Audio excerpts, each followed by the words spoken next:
Today on Nobody Knows Anything, we've got war in Iran, Dems major cash haul, Republicans AI advantage, Josh Shapiro shoes, and Justin Trudeau at Coachella. Stay with us here on Nobody Knows Anything.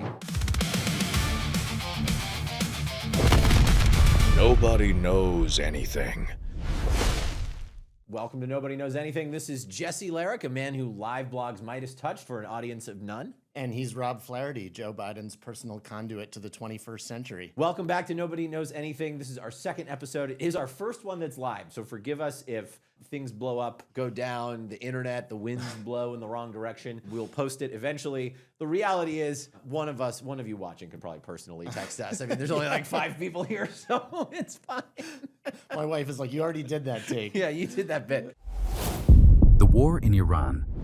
We begin with the ongoing events in Iran, and they are still going. They're very much ongoing. still going. There's no end in sight, it seems. Washington Post reporting this week that the U.S. is sending 10,000 more troops to the Middle East to try to squeeze Iran. So it's going well. It's going well. They're totally defeated, which is why we need 10,000 more troops there, just to like pick up the remnants or whatever. Not a real off-ramp. It doesn't seem like anyone particularly wants to be in the stupid conflict anymore. Trump keeps just saying it's over, but also sending troops there. Not a great situation. Never good when you're seeing headlines about the U.S. sending 10,000 more troops to the Middle East. Just historically speaking, that hasn't gone well. From an area of reference. Our lifetimes. Yeah, I would say not going well for the market either. Still. No, well, the stock market is up this week. I don't really understand why, per se. Like, it a little bit confusing to me, but the market has always been confusing to me. That's why I don't save any money ever. Better to spend it, get top dollar that way. Right, you put it in the gold bars. Exactly. Put it under the... I think the Clintons when put we're money inevitably under their bed still. And if that's good enough for them, it's good enough for me. Yeah, but I don't really understand. Like, this week was like a historic week for the stock market. Meanwhile, like, the Strait is totally blockaded. And it's not entirely clear what the off-ramp is here. Yeah. Trump's stuck, right? I mean, he's in this position where, he's all the way in now, and you can't get out of it. And keeps trying to declare victory, but it's like it's hard to snatch victory when when Iran is just like, well, he keeps being like, they have no cards, and it's like, well, they have all the best cards. They have all the cards. They're like literally strangling the world's oil, and meanwhile making like billions of dollars on tolls, which is why we sent a bunch of naval ships there apparently to blockade it. Like, not great. Famously, when I'm playing poker with someone, when I send 10,000 troops to their side of the table. Right, yes. There was a great, I think on SNL this week, Colin Jost was like, they're literally holding the Strait. So they have the best cards. I'm like, that's a good joke right there. That's good. The White House shrugging off the economy's shakiness, as you said. I mean, the market may be up this week, but people are not having money, which is bad. The cost of everything is going up, and famously, working people and also me don't own stocks, and therefore are not reaping the benefits of the sweet, sweet Dow. Although Pam Bondi, if it gets over 50,000, that's the rule. She has to come back. She's like, I'm vindicated. I am vindicated. Bring me back, sir. Yeah, the New York Times writing here, the energy surge has threatened to make airfares and groceries more expensive, raised costs for farmers, and driven up interest rates for consumers, adding to the difficulty that many Americans already face in purchasing a home. Yet Mr. Trump and his top advisors continue to project confidence about the nation's economic outlook while brushing aside signs of early damage. Asked if gas prices would retreat in time for the midterm elections in November, Mr. Trump conceded earlier this week it could be the same or maybe a little higher. That's a good get out the vote message right there. It could be the same or maybe even worse. It's nighttime in America. We're out here getting trolled by the Iranian embassy of Thailand, which had an incredible tweet earlier this week, which has like 5 million views. Trump 2028 sign, and it says $20.28 per gallon. We're getting owned by the memesters of the IRGC. Bro, I just think it's so funny that it seems like every Iranian embassy has a blue sky person just like sitting in there making like lib memes. They're like, this is the DNC's fault. But can you imagine, like, you're like, hey, I'm just gonna have a little internship for the Iranian embassy in Tajikistan, and suddenly you're like a world famous meme lord. You're like, how was work? Pretty good. Pretty good. Have you not seen the news? Yeah, they're they're doing all these Lego videos that are like legitimately funny. This reminds me though of like, in like 2014 when like ISIS was like the thing. And you would see like because this was the same story. They were like they use digital video to like but they would like the New York Times would like reach out to them and they would be like the deputy spokesperson for ISIS didn't reach out. And it's like, are they like in a meeting being the stories today are brutal? I do love thinking about the minutia of like the ISIS office. They're just like gunning. They're like, dude, I really thought I was gonna get promoted to like main spokesperson, but I've been deputy spokesperson for 3 supreme leaders. There's some like Iranian guy who's waking up every morning like I have to do the clips. Yeah, exactly. Like my fucking boss is the worst. Yeah. Why couldn't she have been the bomber, the suicide bomber? But I was gonna move up that way. The good news is like if you miss ISIS, like I think a whole bunch of ISISes are gonna be coming back because we're just like destroying thousands of lives. Like I do think about this with like. Obviously, I think we have it in here somewhere, but Trump just announcing a ceasefire in Lebanon, which would be good if that is real. I support a ceasefire and, this coming to an end, even if it's been a geopolitical catastrophe, like, great. I think people underestimate, like, when Israel is, like, bombing the shit out of Beirut and killing, like, thousands of innocent Lebanon citizens, like, these things do have a long tail. And, like, I just cannot imagine that we are going to end up safer because we just like blew up a shit ton of shit all across the Middle East and like caused a global like economic crisis and a global energy crisis. Like this is not going to end well for us, I don't think. Yes, famously ruining the lives of millions of people across the Middle East has never led to any kind of retribution. Right. What could happen? What's the worst that could happen? We got regime change. This story from the Wall Street Journal, and then I'll go back to my favorite clip of our star slam poet in chief. The Wall Street Journal reporting that Iran's regime has changed for the worse. The U.S.-Israeli attack fast-tracked the ascent of hardliners and apocalyptic religious followers, raising doubts about a lasting peace. They said the new leadership has proven resilient and adaptable, emerging from the first 5 weeks of the war. With its command and control intact, their hardline approach is evident in their appointments. They include Iran's new national security chief, I'm not going to try to say his name, former IRGC commander with a violent background.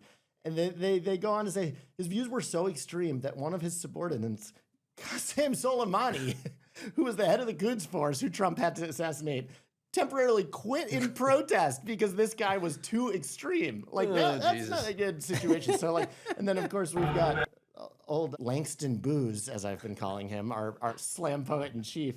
This is not a so-called regime change war, but the regime sure did change. And the world is better off for it. It's so bad. It's so bad. And Trump also the regime changes the friends we made along the way. Exactly. And Trump similarly saying like, oh, we have a new regime, okay? And I find them pretty reasonable, to be honest with you. It's like, you do? That is intriguing. So yeah, I mean, tough spot. The other thing that this war, I think, is doing, and Israel's conduct over the last, from late October of 2023 on, like, Israel is totally alienated, both from the left and Democratic Party and from young people in general. I didn't bring in the polling, but there was a recent Pew poll that showed basically that even like 57% of Republicans under the age of 49 or something have a hostile view toward Israel. So like they are very much reliant on having a bipartisan, and stable relationship with the U.S. And that is dissipating at a record speed here. There was just a vote. There were 2 votes earlier this week, I think last night in the Senate. 40 out of 47 Senate Dems voting against supplying bulldozers to the Israeli military, and 36 out of 47 Senate Dems voting against supplying 1,000-pound bombs to the IDF, and not a single one of the many potential 2028ers voting for those arms sales to proceed. And, you're talking about Alyssa Slotkin and Mark Kelly, and, these are people that used to be in the staunchly pro-Israeli alliance camp. And, like, that's a tough, like, I think Israel maybe underestimates how much long-term damage they're doing to themselves right now. I mean, when you have Alyssa Slotkin, a product of the national security community voting in this way, I mean, that is writing on the wall about where they stand. Totally. And frankly, it's a lagging indicator. Like the base has been in this place, and now the politicians always the last to figure out where America is on anything, are like, oh, people really don't like Israel anymore. I'm like, well, you know, you do genocide here, genocide there, people start getting cranky. And then the other thing that happened just earlier today, War Powers resolution failing in the House by just one vote. So, you know, only Jared Golden, the only Dem now, breaking ranks. And again, just not a single Dem on board. And, you know, those votes are only going to get harder for Republicans, and Democrats intend to continue forcing them. I mentioned earlier, Trump announced a ceasefire in Lebanon from the past few weeks of ceasefire. I'm not going to jump to any conclusions. That it's going to be we're super ceasing fire, you know. Yeah. So we'll come back to that on Sunday and see how ceasefire it was. Yes. But yeah, man, I wouldn't say things are good. No, I would argue differently. Game tape. Now we turn domestically. Yes, hard pivot. Hard pivot. This is one of those where it's like, I didn't really think through the transition. You know, between... we're new to the game. We're new to the game. This is a little session where we'll pull in some videos, do some deep, film room stuff, breaking down interesting things we're seeing that you might not have caught, or maybe you have. You're a political junkie like us. I wanted to play a new ad from Rob Sand, who's running for governor in Iowa and is favored despite being a Democrat, although he doesn't really say the word Democrat very often, which is he's very good at politics. But kind of a moderate red state Dem. And then I'll show a video from Zoran Mamdani, a famously socialist, and, just to show that you can be very good at politics and do compelling content, whether you are a centrist or a socialist. Here's Rob Sand's first TV ad of the cycle. Call me old-fashioned. I'd say stealing's bad. That's why I locked up corrupt public officials as a prosecutor. And as state auditor, I uncovered record amounts of misspent tax dollars. Insiders didn't like that, so they changed the law to make it harder for me to find your misspent tax money. That's bad, too. As governor, I'll make jail time mandatory for public officials who misuse your tax dollars, because stealing is still bad, and stealing from taxpayers should be unacceptable.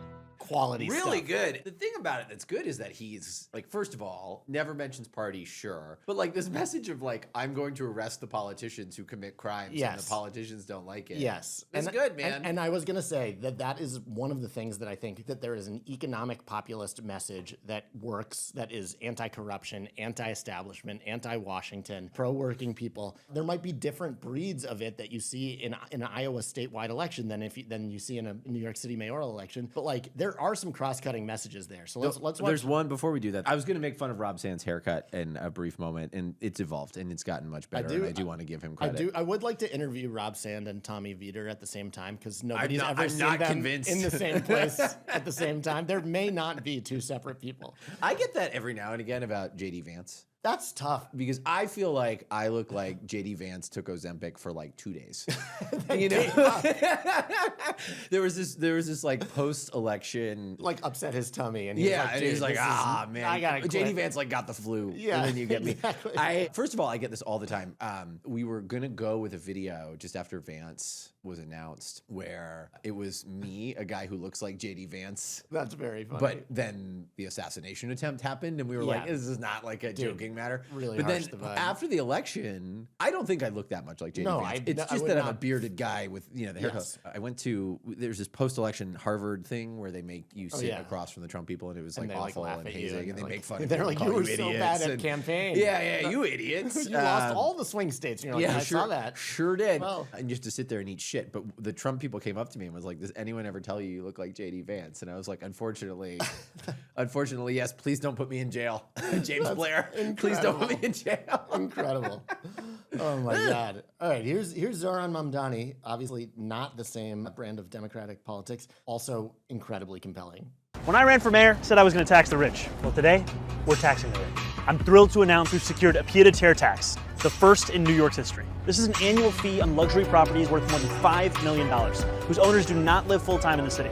It'll help fund things like free childcare, cleaner streets, and safer neighborhoods. As mayor, I believe everyone has a role to play in contributing to our city, and some a little bit more than others. Happy Tax Day, New York. A little bit more. Like, that's good shit, man. It's a good line. But and part of the other through line, I think, between these two spots is you elected me to do a thing. I'm doing that fucking thing and delivering for people. And for Rob Sand, that was like, he's the auditor and he's like stamping out fraud and, and throwing politicians in jail when they break the law. And Zoran was like, you elected me to fucking raise taxes on rich people and like do things for the working class. Here I am putting a tax in on like Ken Griffin and a bunch of other like easy villains. I saw like his original tweet was like the first posts in response to it were like Jason Calacanis from All In being like, we'll see what happens when you drive away. I was like, when you drive away all the second homeowners who own properties worth more than $5 million in New York, shed a tear for me. Yeah.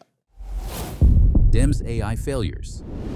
All right, speaking of content, Oh boy, here we go. We're going to artificial intelligence. The gap between Democrats and Republicans on AI has become clear over the last couple of weeks. First in Semaphore by Dave Weigel, where Republicans sort of beating their chest to say that they're out ahead of Democrats when it comes to the adoption of AI in their campaigns, saying that they're confident Democrats won't mobilize and match them ad for ad, too much social risk on the risk of using AI imagery. You know, there's this Axios story, GOP campaigns going all in on AI, Dems not so much. GOP strategists using AI to quickly simulate voters' attitudes towards events such as the Iran war and scan social media sites for up-to-the-second trends in public opinion. Democratic operatives, many wary of privacy risks and worried that AI could mean what could mean for their jobs, have been slower to adopt. The Democratic National Committee has barred staffers from using ChatGPT and Claude, though it does allow them to use Gemini to code, analyze data, and do other tasks. Why? I have a question. Why? It is a big question. So I have this like weird ideological lens here, which is that I sort of believe that AI is a thing that could make society a much better place. It is currently not being used for good, or at least it is currently concentrating wealth in the hands of a lot of people, a small amount of people, and could be a real threat to the livelihoods of a lot of folks, if not regulated, if guardrails are not put up and all of these things. That also does not mean that we should not use it and sort of try to be principled Luddites. It is insane. I did a tweet. On this the other day, and you know, there's this skepticism of what AI is used for, and I think that so often people think of it as like, oh, this is to make AI slop, you know, terrible videos or whatever. Right. But like AI is a tool that can do a lot of different stuff. Like I just put this list together of like, here's all the things I think it could be useful for, and including first drafts of press releases, sort of creating email Nobody variants. can automate that, Rob. Yeah, no, it's a sacred process. Only I can do a horrible draft of a stupid statement. Individualized door scripts, generating like ad variants, like just all of these things you can do. And I sort of view that there's a real ethical question here because the technology is the worst it's ever going to be, but it is going to get rapidly better. And we are going to have real questions in the 28 campaign, even by the end of the 26 campaign, because campaigns, our economic model is we pay a lot of young people shit money to help achieve inordinate scale. Right. And, well, what if the robots could do that? So it opens up these real questions. Does it mean that campaigns that are broke hire fewer people? Does it mean you hire the same amount of people and give them 2x the amount of stuff to do? Is it that you hire the same amount of people and give them less work to do? Like, these are like the questions we're going to have to answer. Yeah. As these, you know, and I really think that I run into this all the time in Dem world where people don't use this tool and therefore they can't, like they don't use AI in their workflows. And so they are jaundiced about what it could potentially be good for. Yes, I think that's totally right. I mean, like, I've used this stuff not as much as you, and like, I'm excited to get into some of the kinds of track things you've been whipping up. But like, I use ChatGPT somewhat regularly. I've been meaning to switch to Claude, but like, once you get acclimated to one of them, you know, canceled. Yeah. Me and the Pentagon say no to Anthropic. Me just because I can't learn new things. But like, it's tremendously helpful. Like, when I'm batting around a bunch of ideas, when I'm just like asking questions about like, how would you approach this problem? You know, like I've never like taken AI and been like, I'm going to plug this into my newsletter. That's great writing. Like I don't use it for my newsletter that much, but like it's super helpful when you have specific questions that you used to like are the kinds of things you used to Google and you couldn't figure out how to get there. And again, that's like the very tip of the iceberg, but it feels like even that level of like leveraging these tools, I don't think that most Democratic Congress people or frankly staffers are like even at that point yet. Yeah, I agree. And I think on the Dems, like I think on the Republican side, you know, they are getting scammed out of their money a little bit on some of these AI tools. Like synthetic audiences, the thing that Axios was talking about, it's like, I don't know, there's like a little bit to it. But, you know, the social listening stuff has real capabilities sifting through huge data sets. But there's this, I think, reflexive thing on the Democratic side because we're pro-worker, because we are, I think, a little more tech skeptical than we have been, that, you know, this stuff is all overhyped and it's not going to make a difference and it can't replace, and it's bad that it ought to replace. And like, I get that. And, you know, and there's this tweet in response to me. No. Just No. Which is like, and like, just to jump in there, like, I mean, I co-founded an organization called Accountable Tech that was focused on the information ecosystem and holding, Silicon Valley accountable, the biggest players. And like, so I worked in the tech accountability space for 4 years.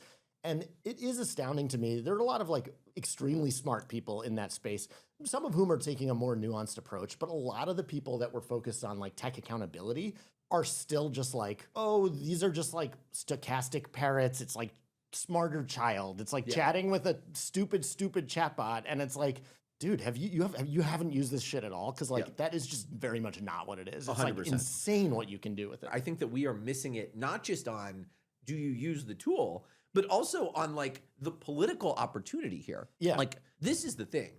What AI is likely to do to the economy is to cause like really significant disruption. Yes. I mean, it is, if this is what, it can do to like media buying, like, and that's just like a guy fucking around. Imagine what it can do to factory workers. Imagine what it can do to most white collar jobs. Dario Amodei, who is the CEO of Anthropic, says we will lose half of entry level white collar jobs within the next 5 years. And here's the thing. If they don't do that, there's going to be a stock market crash because that's how they're justifying these valuations. That's the it's like one of two things is going to happen here. Okay. It's either a massive bubble or it's going to upend the entire economy or both. Either way, there's a problem looming around the corner, and we have to be ready for this.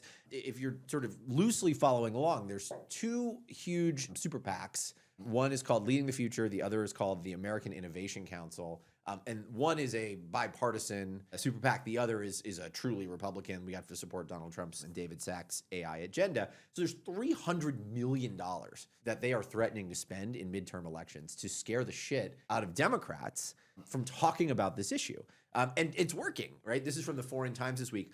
Democrats plan to run in November's midterm elections have been advised not to antagonize pro-AI campaign groups that have amassed more than $300 million to fight for the industry's priorities. And that is just fucking insane to me. To me, we are missing one of the biggest opportunities we have had in a generation, because here's the thing.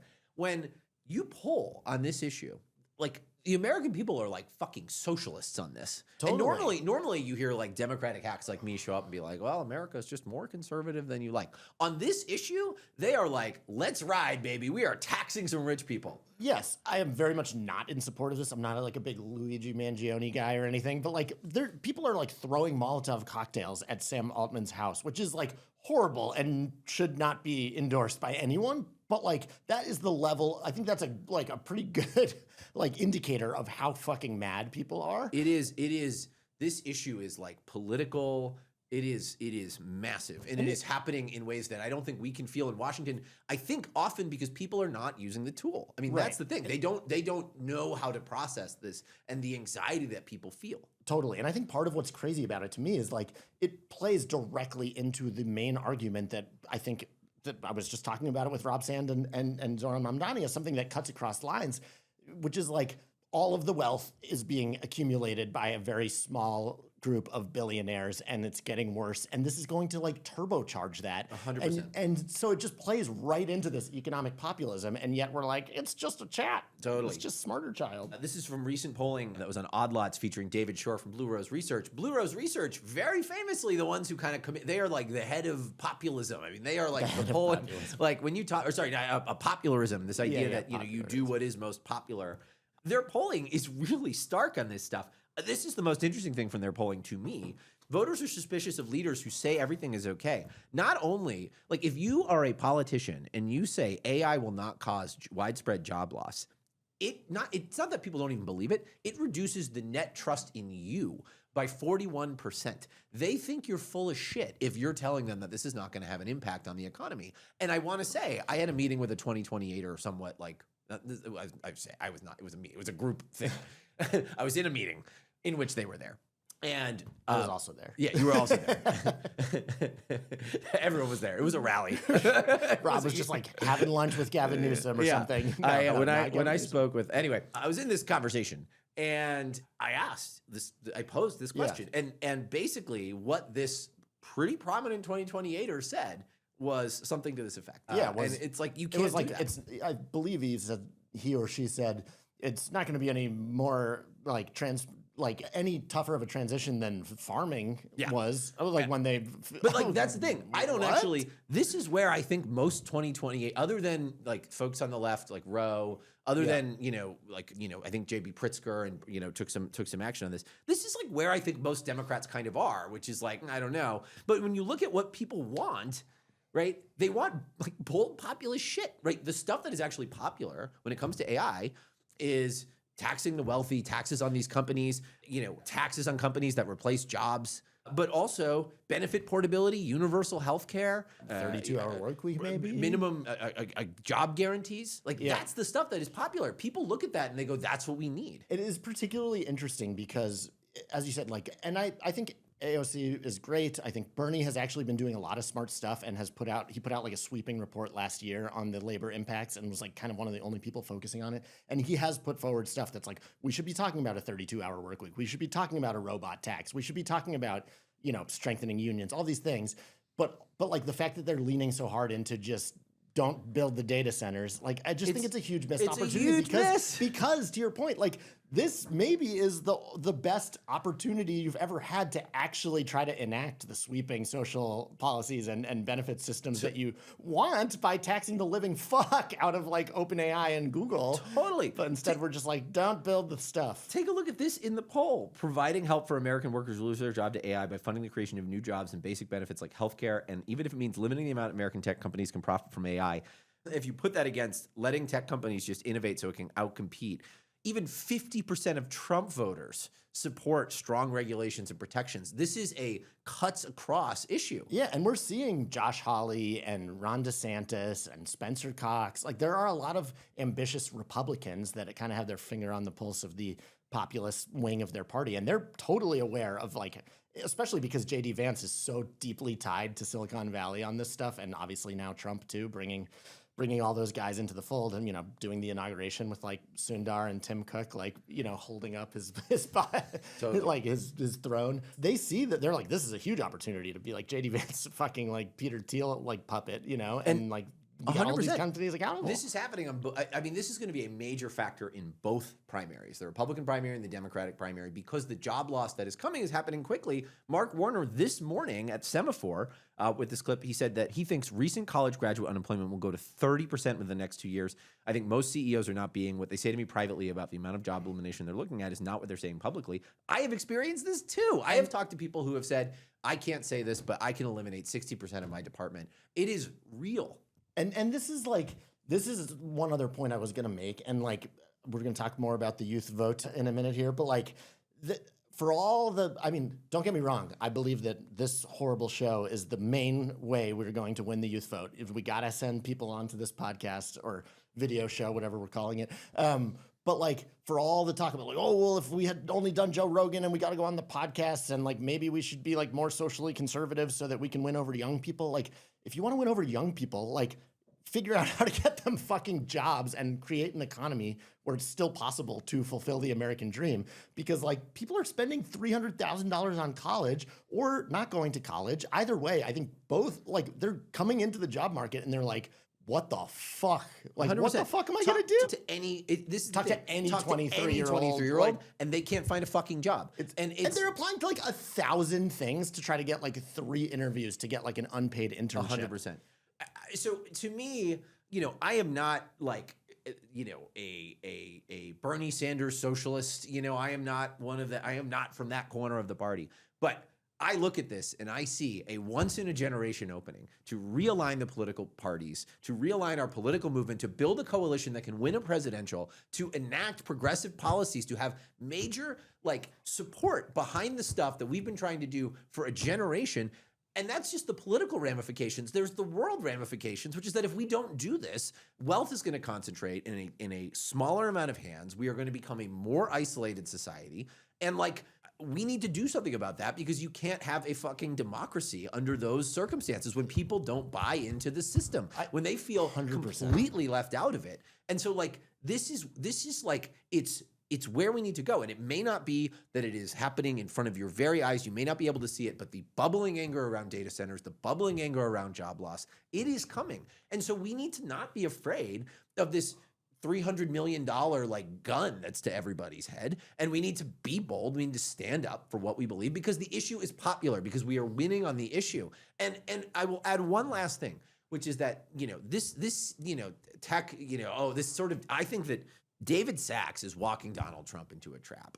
He is, it is this thing of being focused purely on the generation of wealth for him and his buddies. Because at the end of the day, this is a loser for the tech companies too, because the pitchforks are not just going to come for government. They are not just going to come for media. They are going to come for tech.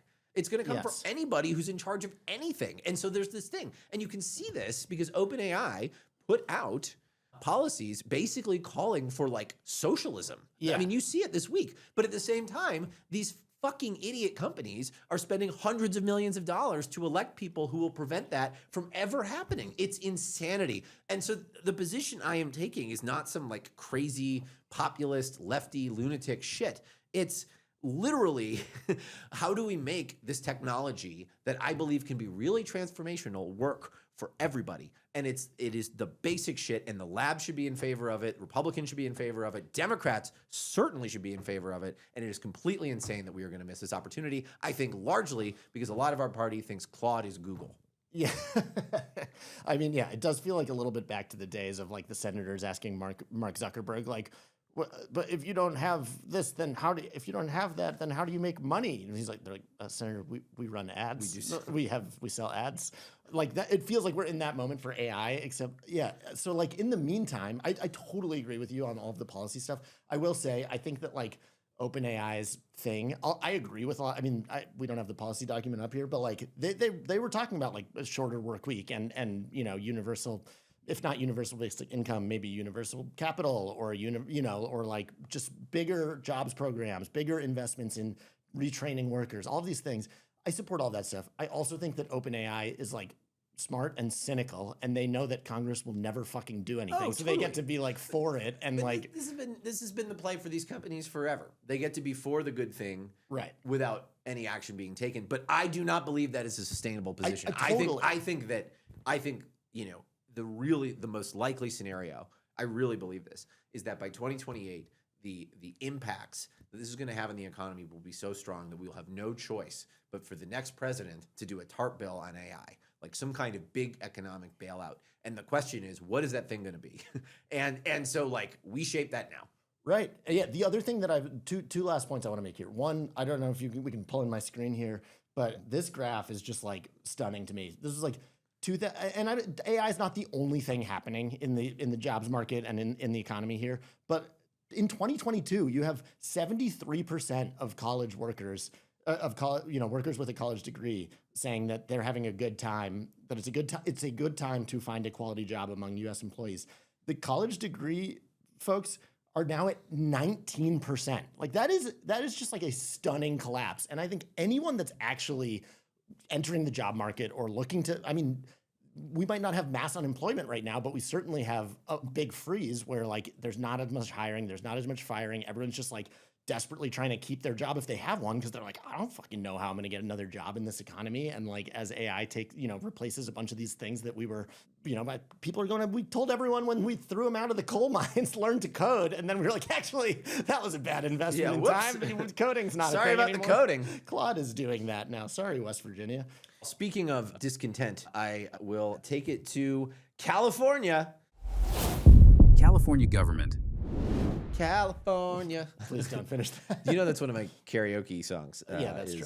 I've seen that. Yeah, it's a good one. Okay, well, in the wake of Eric Swalwell resigning from the race and leaving Congress, which is good, I'm glad he is gone, and the sort of awful allegations that have come out against him and continue to come out against him, the race has sort of shaken up in interesting ways. First of all, last night, a huge event by California standards, a standing room and overflow crowd in Santa Barbara for Tom Steyer. Momentum. What Momentum feels very like. funny. Better or worse than Clobementum? Clobementum. Clobementum was very funny in 2020. It is. It does feel like the operative consensus is very much that Steyer is sort of the like, we're all, people are just going to sort of sigh and vote for Tom Steyer. I think that's like where My people problem are. is he has like spent the market value of Anthropic on advertising already, and like he's pulling at like 12%. So I'm not like it's a home run here. Yeah, I we don't call know, it the man. Bloomberg. The Bloomberg.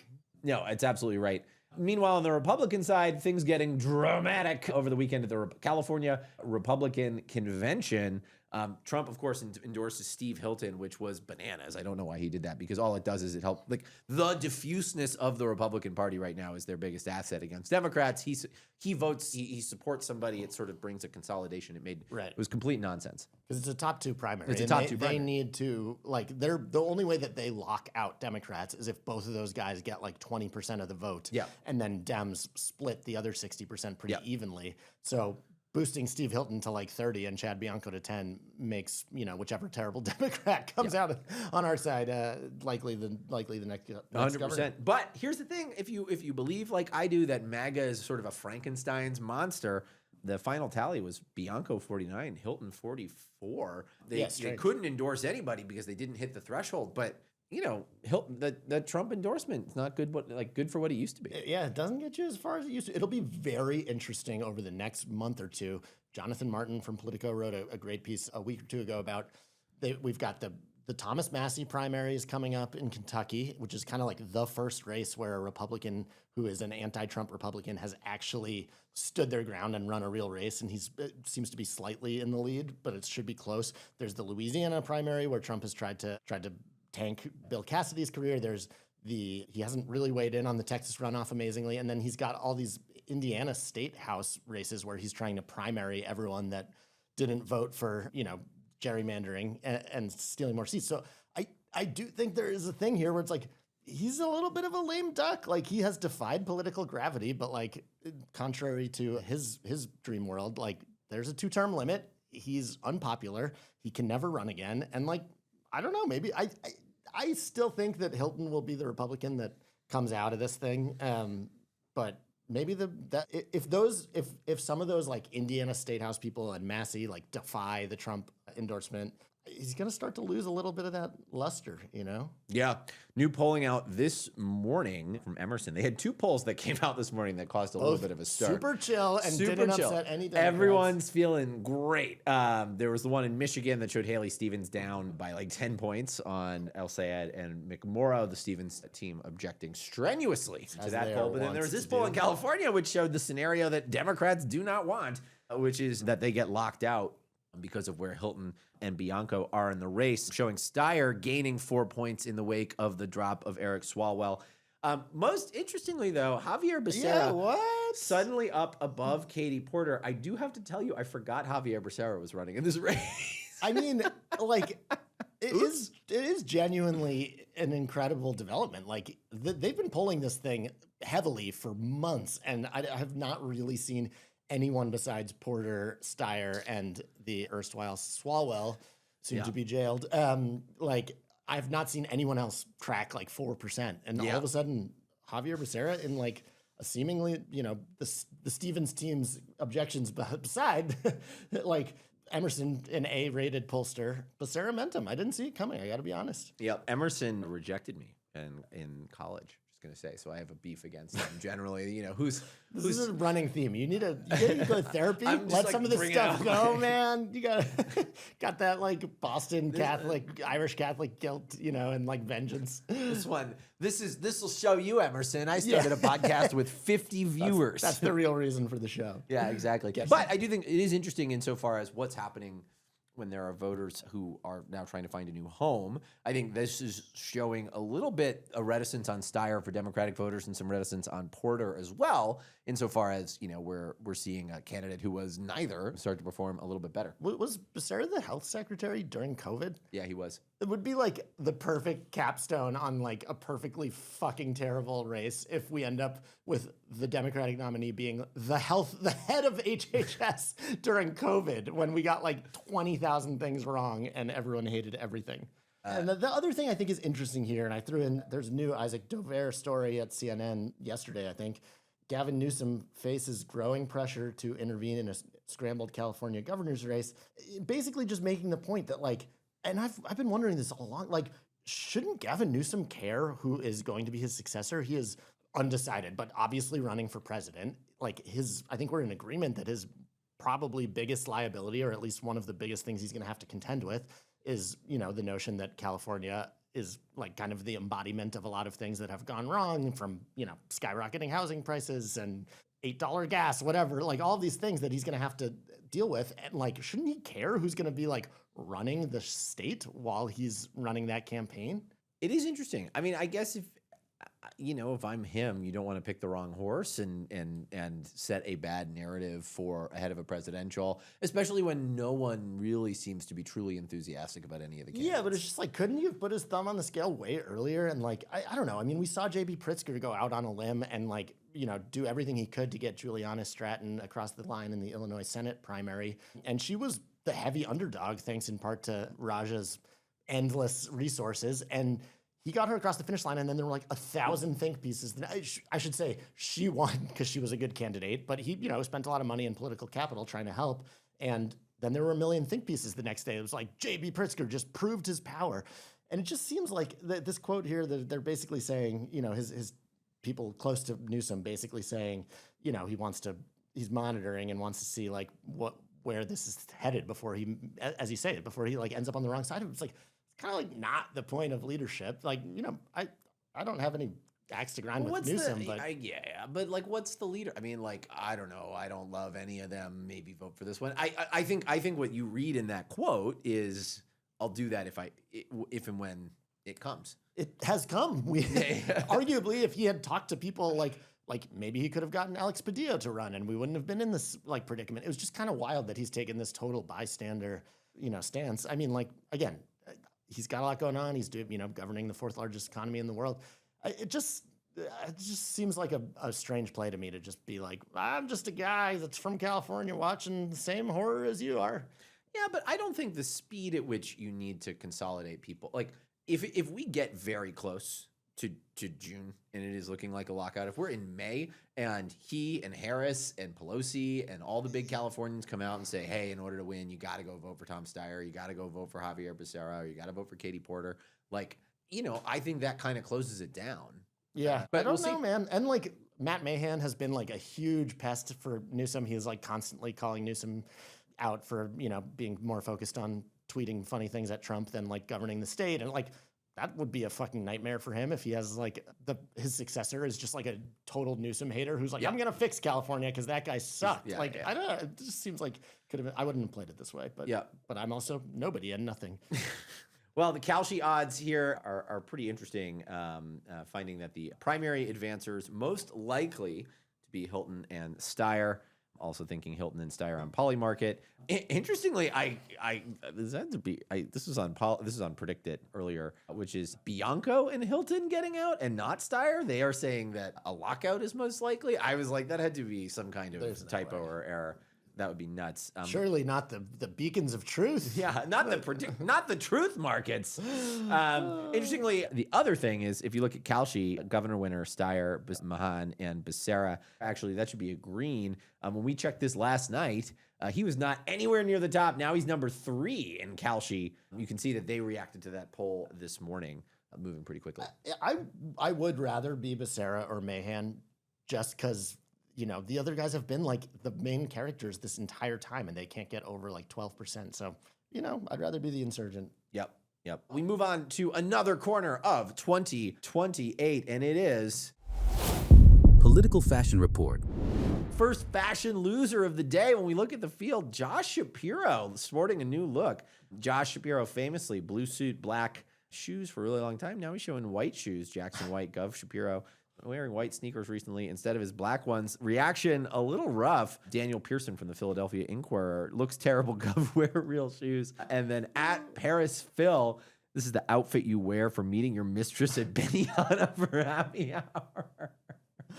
I do have to be honest. White shoes, do not do it. With a blue suit, you should not be wearing white shoes. Sorry. I've definitely done it. I'm not saying I'm beacon of fashion. More on that. Hey, this is a huge upgrade. What is that, Buck Mason Hey, t-shirt? This is a Madewell. Madewell. Is that a good company? That's the official shirt of your girlfriend bought this for you. Dude, this is a shirt of, I'll tell you more about it in a minute. Anyway, I think this one a little bit of a loser. I enjoyed it. This is 2024. This is the police speaking. posted on Instagram. I wear the same thing every day. Okay, you know what though? I actually have to say, Funny. I take it back. I take it back. The white shoes are better than the black shoes with the white soles. lining. Dude, yeah, those are bad. is terrible. That is terrible. I love that he's just like shitting on himself at least. I do. And I thought this was funny too. He was just went on Pat McAfee's show, which I thought was super smart. He was announcing UFC coming back to Philadelphia for the first time since 2011. He's got Dana White on the segment. Like he's just shooting the shit with Pat McAfee, showing that he can hang with normal people. They got in a little bet about, classic, are the Penguins going to win? You're a Penguins fan. I'm a Flyers fan. So they made a bet on, like the jersey swap thing or whatever. But Shapiro very humorously, I thought, was like, if the Flyers win, then you got to wear a suit. And then he tweets at him with a link to menswarehouse.com. Like, therein lies the problem, man. Like, was Joseph A. Bank not available? The old buy one, get 7 items free and like an Android. Josh, you can go to Suit Supply. You can go to Suit Supply, buddy. J. Crew Ludlow. Although, I don't know. He's basically been like in government since he was like 22. Yeah, he's. I'm not saying he can't afford a suit, but yeah. Although Kamala in the vetting thing, apparently Kamala's team was like, I don't think Lori's gonna need a bunch of makeup and nice clothes, and I know you guys don't have very much money. That was like one of many things Josh had a problem with from the vetting process, but they get along great. They're old friends, just like her and Newsom, totally. Onward to we'll hit both sides here, equal opportunity bashing, and I'll pay a price myself too. We got, I still, this is just an all-time thing. For anyone that is not tuned in, Trump has a thing where he, loves these Florsheims shoes, which people say are, good shoes. Great Florsheims shoes, incredible. Great shoes, affordable, whatever. And he, kind of as a nice thing, he, buys them for all of the men in the office, which is hilarious. Yeah, and, he's a good boss. And then, since they're all, horrible sycophants, they feel obliged to wear them, even if they're totally the wrong size. And so Marco Rubio's just been wearing size 18 Florsheims. He's 5'6", walking around. Look at how fucking big that shoe is. Maybe we would have a ceasefire if our fucking 4-person, our guy who has 4 national security jobs didn't have 18 blisters on his feet.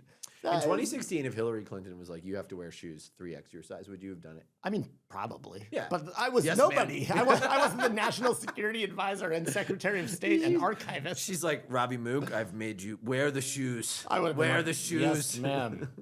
I mean, at that point, I was like, yeah, I was not in a good mental state. You could have made me do pretty much anything. And we did. and you did, and it was funny.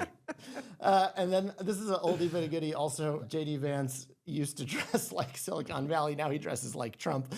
As I was saying earlier, he's more of a shapeshifter than a loyalist. And then also, when they went to Greenland recently to threaten them or whatever with taking them over, making them the 51st state, he's wearing this horrible parka, which was both awful looking and not nearly warm enough. And there's an hilarious... How are we going to take over Greenland when we don't have the appropriate dress? Exactly. He's like, dude, it's pretty cold. Are we sure we want Greenland? The shitty parka JD and Usha wore to Greenland, $250 jackets, were not a match for the cold. So, the Republican side, not looking super dapper. On the Democratic side, I offer to you Rahm Emanuel's sheer commitment to the quarter zip with the button down underneath, which he's worn everywhere from a shop where he's got goggles on, cutting stuff, whatever you do at shops, to a basketball practice in Mississippi. And no matter where he goes, he's like, I will not veer away from my little bro uniform here with the khakis and the sweater. What's so funny about this is it was very clearly somewhere determined probably by him. This is what I will wear. It's like Zoran. Zoran, they were like, you're going to wear the suit and the white shirt and the tie. Which I get it, but it's just very funny. He also does this thing. They clearly were like, you look better when you do this. He's always leaning back on stuff. And he's like, let me just do a real folksy thing where I tell you that I hate socialists or whatever. I just thought this was very funny, the collage of him wearing that everywhere. We've got Gavin Newsom, who I will say, I'm not usually I'm not the one to be the Republicans have a point that the mainstream media is totally in the can for Democrats. But there has not been a Gavin Newsom profile that the Vogue one is just so funny. Literally, this is the first line of a 5,000 word profile on Gavin Newsom. Let's get this out of the way. He is embarrassingly handsome. His hair seasoned with silver, at ease with his own eminence as he delivers his final State of the State address. And Vogue, down. Like every one of them has like these fucking thirst traps, but you gotta give it to him. He's a well-dressed guy. He's a good-looking dude who dresses well, man. What are you gonna do? Yeah. You know? It's No wonder he couldn't figure out who to endorse in the governor's race. He's too busy like posing for thirst trap photos. And then I got to roast myself here a little bit. Folks, I forgot to pull in the picture, but hopefully you all tuned into our first episode. For the dozens of you who watched the first episode. I was watching it back and I was like, I feel like I could look better. The shirt, I had a short sleeve button down. It's kind of like flying open. I was not liking what was happening with my neck and chest area. So I asked ChatGPT, like, how do you think that I did here? Chat, being like the nice little, I'll tell you whatever they want to hear. Like, this is about as mean as ChatGPT can be. Like, so it's not a bad shirt at all. It reads as relaxed and normal, which is good. But like, what's not ideal about it on camera? We got like an 8-point bulleted list here. And then I did not ask for any comparison to like you at all. And chat just goes into the whole thing. Like, here's what Rob's shirt is doing better on camera with another like 5 points. It's like, also, he's more handsome. He works out clearly. Like, he looks fucking great. He's color blocking. You're wearing some stupid, raggy, short sleeve button down from fucking Old Navy factory, you piece of shit. I was like, I thought you were supposed to be a sycophant. That was the whole thing. This is why you wear the shirt your wife picks out for you when you go Oh my on God. your It looks podcast more to 10 designed people. for the frame. Yours looks like a guy wearing a nice casual shirt, which is fine, but less optimized, which is just less optimized. Just you look bad. Yes, that is less optimized. God. Stock down this guy. Stock down. I got fucking shirt-mogged by Rob Flaherty and a robot. Nobody. A robot is like, I would dress better than you, and I'm not even a real thing. I exist in the cloud. I don't have clothes. No one has ever been brutally So shirt here I mocked. am wearing a fucking Madewell t-shirt. You're back. Straight Fucking the Jesse package. Lebowski coming out to get his white Russian. FEC report. Yesterday was the FEC deadline, technically midnight. Safe to say, Democrats are raising metric fuck tons of money. Lots of money. Like James Tallarico, 27 million, Ossoff another 14 million. He's got over 30 million in the bank for his Senate race. Roy Cooper, Sherrod Brown, Mary Peltola, those are basically, if we won, 4 of those 5 seats, that would give Democrats the Senate, and those are the 4 biggest Senate fundraisers of the quarter, just raising massive, massive amounts of money.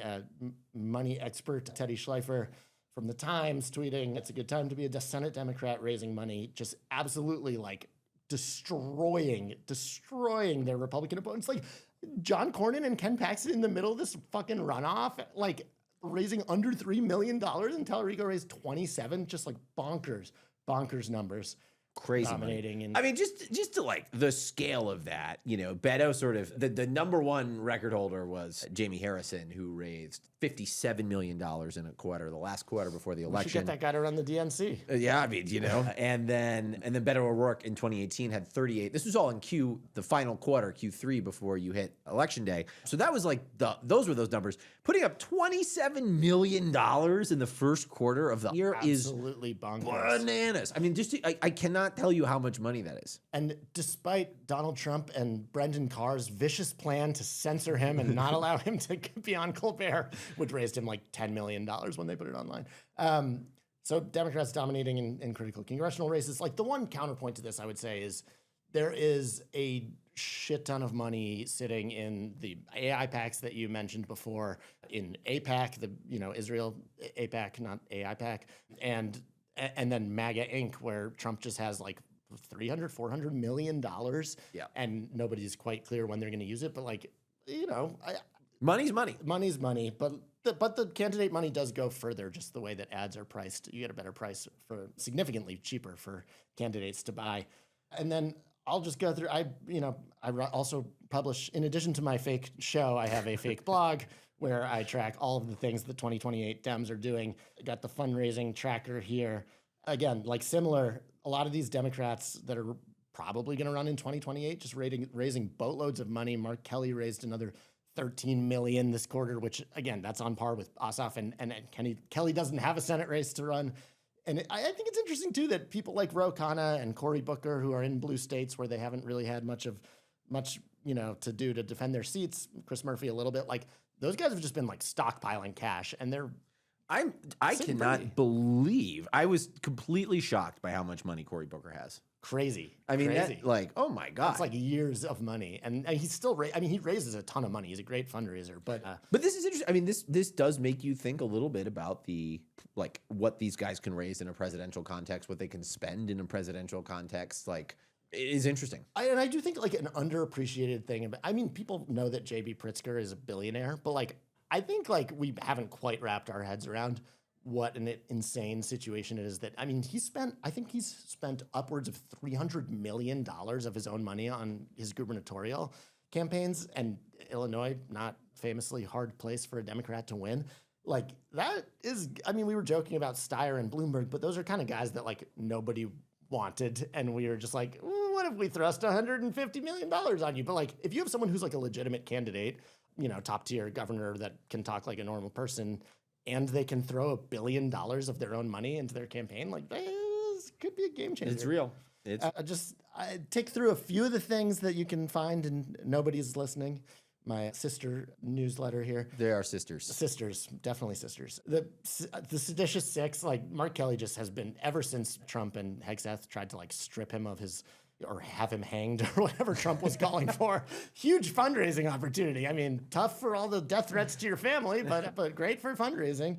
And I thought it was super interesting. One of the things Mark Kelly is doing, he's been spreading the wealth from his PAC to help other Dems, which also builds goodwill in case you do want to run for higher office.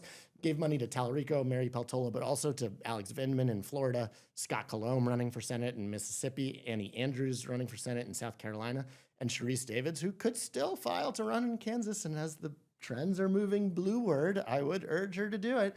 But super interesting and smart to be using money that way. It's both good for the party and buys a lot of goodwill. Dude, remember when they were going to redistrict in Kansas? And Yeah, then Sharice was like, oh, I'll run for Senate. I'll And they were like, run no. for Senate. They're like, no, we've always loved these districts. We totally love these districts. Please don't run. Yeah. And then Slotkin also had by far her best quarter in a while, and she brought back two of her top staffers from her 2024 campaign. Obviously, we talked last episode about the rounds she's been making through the Midwest and beyond, and it seems pretty clear that she is gearing up for a potential presidential campaign, at least, and tripling up basically her best quarter from last year. Ro Khanna snagging Bernie's New Hampshire state director on the payroll. Interesting. Why would you be hiring people in Nevada and New Hampshire and South Carolina? That's One of the interesting things about Ro is he really, I think, has, in my mind, nobody's told me this from his office or anything, but like, I really think he's been building the seeds of this thing since we lost in 2016. Like since 2017, he's been doing stuff. And so he just brought Shannon Jackson onto the payroll full time, which I think is super interesting. But a lot of these guys have been in his orbit for the last 3, 4, 5 years. And, and he's donating money to state parties and organizations on the ground. And like, he's been traveling to these places, like even just as a congressman back in like 2018, doing stuff with like trying to bring tech jobs to connect with tech jobs with HBCU graduates and stuff like, he's done a lot of smart stuff to build the groundwork, and I do think it'll pay dividends. And then he's got a $16 million war chest on top of that. I've got Gavin Newsom sold him $1.5 million of his books, which I just thought was funny, and mostly I wanted to make the books maxing pun. I thought that was books maxing and books maxing. See what I did there? Mm-hmm. Pour one out for a clavicular who should have poured one out instead of knocking it back. I hope he's out of the hospital. The best of luck to you, clavicular. I hope your bones were not smashed. AOC is just like totally off the charts what she raises. She raised another $4 million in Q1 with an average donation of $16, which is just bonkers. Crazy. She's raised $10 million more this cycle than the Speaker of the House and more than double any other member of the House. And like having that kind of grassroots fundraising base. I mean, we saw it with Bernie. Like, again, if she decides she may run for the Senate, she may run for president, she may do neither, but she will be well positioned if she wants to. Yeah, I mean, just for context, at $16, Bernie's average was, I think, $27. And the Harris campaign's was a little higher than that, but not that much and higher. Our average donation was one speech at Goldman Sachs, 50,000, 200,000. That was the Hillary campaign. Yeah, the Hillary campaign. But yeah, no, I mean, those are really impressive numbers when you see an average donation that low. Our viral segment, Stock Up, Stock Down. Stock up, stock down. Pew, pew, pew. Our first stock up is Justin Trudeau, baby. He is so back. Living his best life. Living his absolute best life. Spotted at Coachella with his girlfriend, Katy Perry, the 54-year-old former prime minister, was seen wearing a white shirt and a backwards hat. The backwards hat is just if next level. If you're one of the dozens of people listening on audio, the OGs, the founding members of the Nobody Knowers, you will see he's wearing a white t-shirt and jeans. He and Katy Perry are eating what appears to be Chinese food and drinking out of red Solo cups while partying at Coachella. I mean, this is just absolutely incredible. He is having the time of his life. And there's this thing where it's like, I love this couple because it is like millennial fever dream. We're all watching them. We're listening to Mumford & Sons. We're debating what color the dress is. Obama's president. Things are great again. You know, like things are hopeful. It's like this is millennial royalty. Dude, it is like, I like that they're, I mean, I don't want to malign Katy Perry. I haven't been following her most recent work, but like they're both a little bit kind of washed, but still so hot. Like still so like they're still, but I just like love that he is doing nothing different than what I would have done at Coachella. Yeah. Which I have done. I'm like, nice. You're just fully wearing the uniform of like a 26-year-old at Coachella, like probably doing Molly. Dude. You're just like rocking out at the fucking Sahara tent and firing off a quick tweet about how Orban lost and then like back to like, who had that bag though? Give me the bag. I want to be rolling for the headliner. I thought this clip from Pap Crave of Katy Perry during Justin Bieber's set was so funny. And that is premium. Thank God it's premium. I don't want to see no ads. First of all, I just want to say, I don't know if you saw the Bieber set. It was incredible. I did not see. Oh my God! So it's him. But He's I like, like Bieber. He's like streaming old YouTube videos and performing alongside them, and then breaking into like legitimate performances, and it's like just him on stage. I thought it was fucking brilliant. Is awesome. And there's this thing where like, you know, Bieber is like a tortured artist, but like, dude, like he is. Sorry, Justin Bieber's brilliant. I mean, he is just a very smart, clever, creative who does really interesting things. And I do also have to say, sorry, now you're seeing this. This show is about Rob being a believer. I thought his last album was incredible. I didn't really. I mean, I listened to the one with Purpose. And all, like, was that the name of the album? Purpose. I'm saying that was the last. I was very into that album, but I can't say I'm a believer, man. I'm a total believer. The Peaches one on this list. Yeah, that one. No, yeah, great. I have a picture of me and Trudeau somewhere here. Oh, do you really? I don't have it up though yet. Okay, tell me when you have it up. But what I also love about this being 2013 again is Fox News is those dastardly bandits coming at him for using red Solo cups when in 2019 he banned single-use plastic. We're even doing like mid-2010s hypocrisy stories again. It is just who cares? It's a beautiful moment to be alive. You know, I was like the plastic straws, the ban, no more bans on plastic straws. It's like one of the few Trump policies that I was like, yep, that is just when he's right, he's right. When he's right, yeah. Wait, I got this picture of Trudeau and me at this conference. I met him at some like progressive conference about how everything was going to be fucked, which proved true. But I would just say, also there was Sanna Marin, the former prime minister of Finland. And like, why were you there? I don't know. There were a bunch of like, it was like an information ecosystem thing, and I was there with a bunch of like tech accountability people, and like Trudeau, like, and Sanna Marin were both like, you kind of sometimes think that people are going to be like hot for a politician, and they were both like the kind of hot where you're like, you just start stumbling over every word because you're just like, oh fuck, I shouldn't even be in the same room with you. And I was like, can I just take a picture with you? And he was like, sure, dude, whatever you need to do to sleep at night. I mean, look at that guy. Beautiful man. Just to say that while he's doing this, Mark Carney has three by-elections that he sweeps and he secures a majority government. So while Trudeau is partying at Coachella, his successor is like, just balling out. I mean, to me, that's just another part of stock up. Like, dude saw the writing on the wall, unlike our politicians, which, you know, famously with your help, they lead us into held on they forever. Hold on until they run when they're 164 and they just want one more term because they never promised they were going to be a bridge. And we've got Trudeau's just like, nah, things aren't looking so good. I'm going to show myself out. Carney comes in, sweeps. Now he's the leader of the free world. Unbelievable stuff. Did find out in this process, Mark Carney follows me on Twitter. Sir? Humble brag. Sir, DM. Wait, he only follows 791 people. That's what I mean. You're one of them? It's not like a Tay Diggs thing where he like follows everybody or whatever. AI somehow? This is, you know, I don't know, you know. So suddenly, you know, that's why you should buy our show. We're globally influential. But this tweet, very funny. The funniest part of Justin Trudeau's career is that he did an LBJ Biden last-minute retirement, but did it so well that his party stayed in control. And now he isn't burdened with any shame or guilt and gets to go to Coachella. And think about what could have been Biden tearing it up. You know, Kamala Harris or whoever. That is fucking incredible. I mean, this is what could have been. That is incredible. Okay, over to you. All right. I'm going a reluctant stock up to Hasan Piker. We spent like 3 weeks hyperventilating about Hasan Piker and Abdul El Sayed's embrace of him. This is the controversial Twitch streamer who has harsh takes on Israel, among other things, and he's a socialist.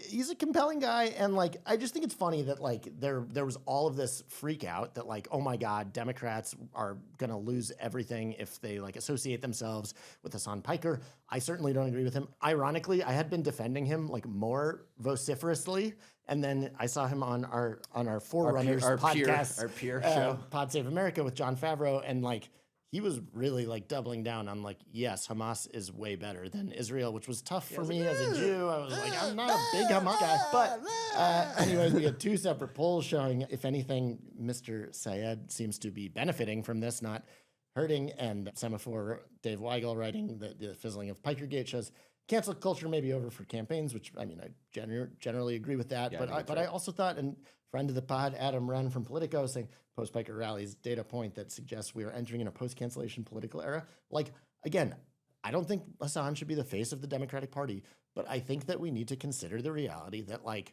it might be a little bit deeper than that, which is Hasan Piker was closer to most of the Democratic base on a lot of these issues than the establishment Democratic Party that was like still, you know, pro-Israel alliance. Like, yeah. And I think it's tough for us, you know, but maybe I'll get clipped by Jesse Waters or whatever being like, it's true, Hasan Piker is the standard Democrat, but like, yeah, please clip us, Jesse Waters. Yeah, please clip me. Please clip but him. like, but I just think it's worth considering how disaffected the base is on both, I think, economic issues and on Israel. And I think it's like a little bit too tidy to say, oh, it just shows that we're post-cancellation. I think Abdul Sayed is like leaning into this and reaping benefits from it. Yep. All right, that's it for Stock Up, Stock Down. That is it for our show. We'll try to do better next time. It's always about self-improvement. Thanks again for tuning in. If you're watching on YouTube, don't forget to like and hit subscribe. If you're watching on Twitter, you're an absolute fucking lunatic. But thank you for being with us. And if you have any more feedback on my shirt, my facial hair, my